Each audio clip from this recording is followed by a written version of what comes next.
consider the function f r square to r square given by fxy equal to dot dot dot which of the following statements are true। Continuity के विषय में पूछा है, uniformly continuity के विषय में पूछा है, डिफरेंशिएबिलिटी के विषय में पूछा है और पार्शियल डेरिवेटिव एग्जिस्ट करेंगे या नहीं इसके विषय में पूछा है। बहुत ही आसान क्वेश्चन है। यदि आप एग्जाम में इसको कर रहे हैं तो अगर आपने पहले प्रैक्टिस की है तो इसमें आप 30 सेकंड से ज्यादा नहीं लगाएंगे, लेकिन अगर प्रैक्टिस नहीं की है तो तब लग सकते हैं। देखो कैसे करेंगे इसको, बहुत आसान क्वेश्चन। सबसे पहले आप इसको इस तरीके से लिख लीजिए, fx1 equal to f1 f2।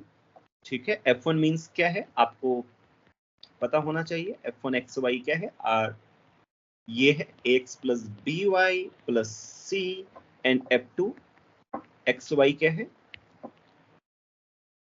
क्या है बोलिए, f2 xy dx plus ey plus f। Okay, ये आपके पास है। तो f1 is continuous, f1 and f2 both are continuous being polynomials in xy, right? Both are continuous। ये आपको सबको पता है ना, कंटिन्यूअस है दोनों, f1 f2, right?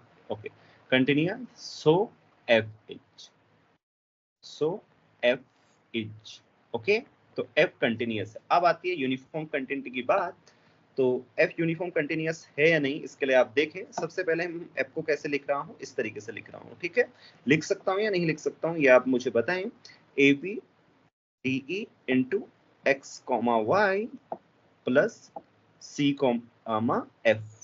क्या मैं ऐसे लिख सकता हूं f को, राइट? लिख सकता हूं ना।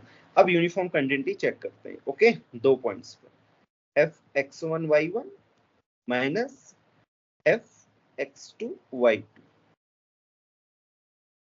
इसको, इसकी नॉर्म देखेंगे। ठीक, नॉर्म को क्या कर सकते हैं हम, क्या लिख सकते हैं, इस मैट्रिक्स का नाम ए रख दूं मैं, इसका नाम ए। ठीक है, put a equals to a b d e, और ये वेक्टर का नाम बी रख देता तो इसको मैं आगे लिख देता हूं ऐसे, ए एक्स प्लस बी लिख देता हूं। ठीक है, एक्स प्लस बी चलेगा ना। अच्छा, बी तो पहले आ चुका है ना, बी को ऐसे लिख देते हैं। ठीक है, एक्स प्लस बी। ओके, तो अब हम इसको कैसे लिखेंगे, नॉर्म ऑफ ए x1 का मतलब आप समझ जाएं क्या है, माइनस ए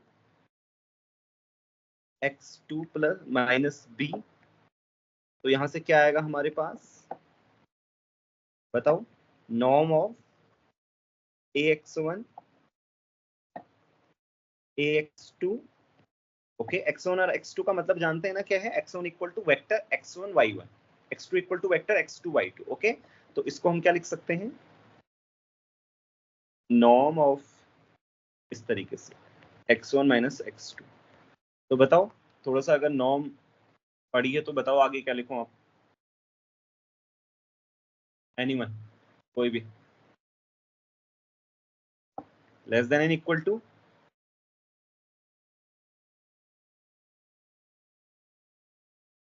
बोलिए।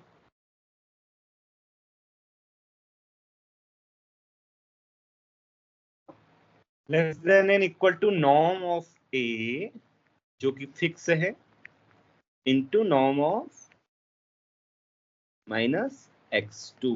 ठीक है, अगर आप इसको क्या करेंगे, नाउ वी हैव, तो आपके पास क्या आ गया, now you have f x1 y1 f x2 y2 is less than and equal to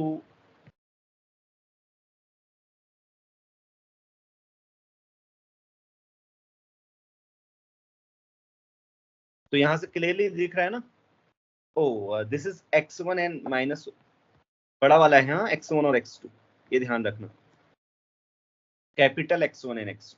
ये छोटा और बड़ा मेरा एक ही जैसा लग रहा है ना, तो मैं थोड़ा सा इसको ऐसे लिख देता हूँ, हाँ, ताकि कंफ्यूजन ना हो ना बाद में, आप लोग को कंफ्यूजन हो जाएगा।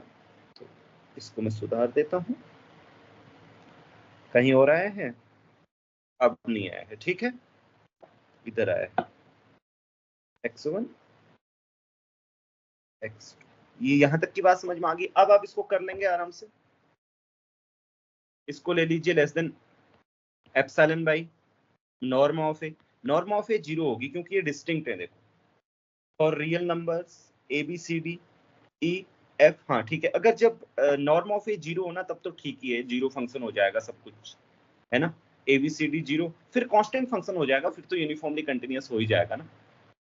अब आगे कर लेंगे आप, now so easy to see, लिख देता हूं, easy to see f is uniformly continuous.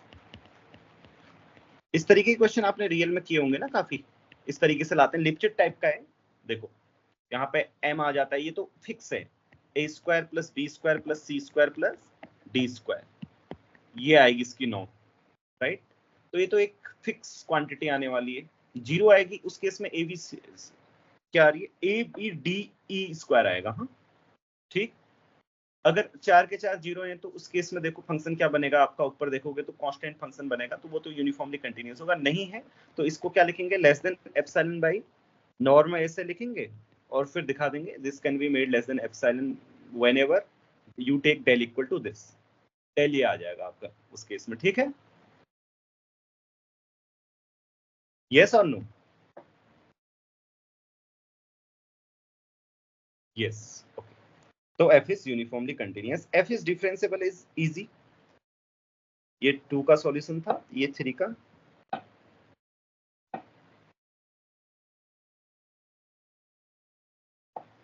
Del f1 del x, ये सब एग्जिस्ट एंड कंटिन्यूअस है, देखो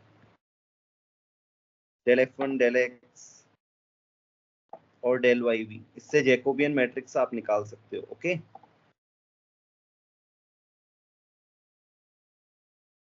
जानते हो ना Jacobian, derivative of a linear transformation, नहीं derivative as a linear transformation,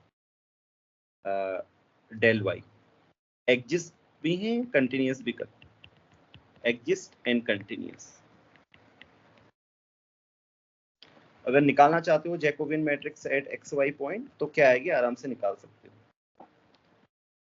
Jacobian matrix, okay, derivative at point xy, if you want to find then you can find, okay, but we don't need to find, so I'm not writing that, so f is differentiable,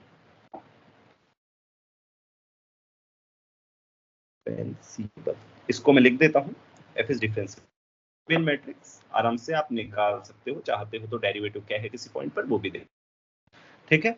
अगला वाला, f has partial derivatives of all order, बिल्कुल f has partial derivatives of all order, इसको differentiate करो x के respect में, इसको भी कर सकते हो, इसको भी कर सकते हो, सारे डिफरेंस कितनी ही बार कर सकते हो, राइट,